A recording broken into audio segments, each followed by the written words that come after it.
Okay, so I really just felt like I had to make this video because I can't unsee what I've been experiencing over the last few months.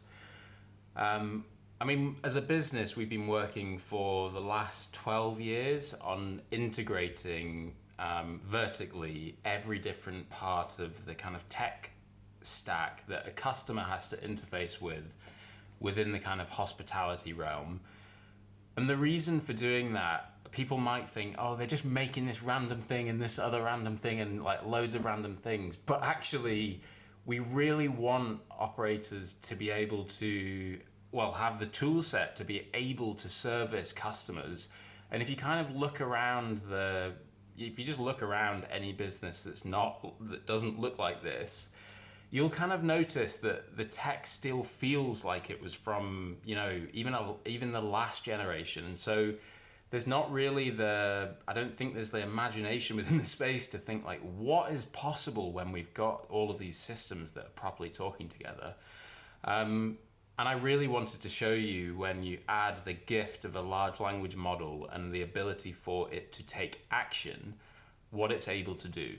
Because this is mind-blowing stuff, I think, but I'll let you determine that.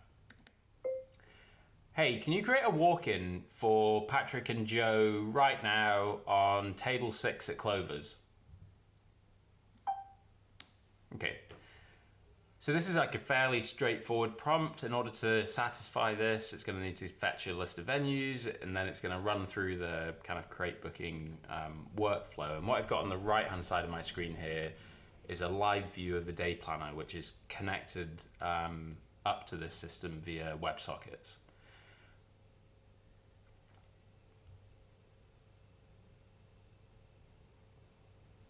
And if you can imagine this running as an interface in someone's ears at the front of house, their interface would actually be, so they might just have a mic that's in their ear, and it's kind of informing them about the guest that's in front of them, but also allowing them to orchestrate a really efficient front of house service.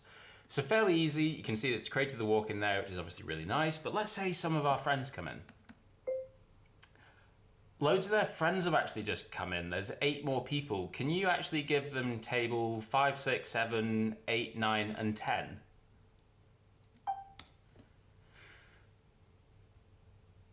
Okay, so this is a lot more complex because I'm now asking the system to basically do a change on this booking to take it from table 6, combine it with 5, 6, 7, 8, 9, and we can see there we get this like almost instant combination of tables. And so now the availability of this area is blocked out. Let's try something a little bit more abstract. They've actually just finished eating all their food and now they want to move over to the bar. I can see that it's free, so can you just give them the bar area?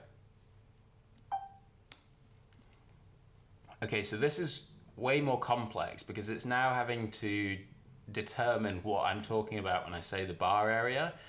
But as we can see, this is going to hopefully rip through this in no time. There we go, and it's moved over to the bar. The next version of this demo will be me saying Patrick would like a pizza. And then you'll see automatically my order coming up, my profile, and all the rest of it. I think this is just absolutely incredible, and this is possible right now, today. This agent can do a whole lot more, so it can also do things like, can you help me identify the Wi-Fi hardware at the Clover's flagship? So the Stampede agent has access to 490 tools. Those tools vary from get me my marketing sentiment analysis to tell me about my 15 most recent reviews. And then the LLM is trained around those tools to be able to help customers ultimately leverage their data and provide a much, much better experience to their customers. I hope you really like that, and there might be more of these to come. So the Sunday sessions are live.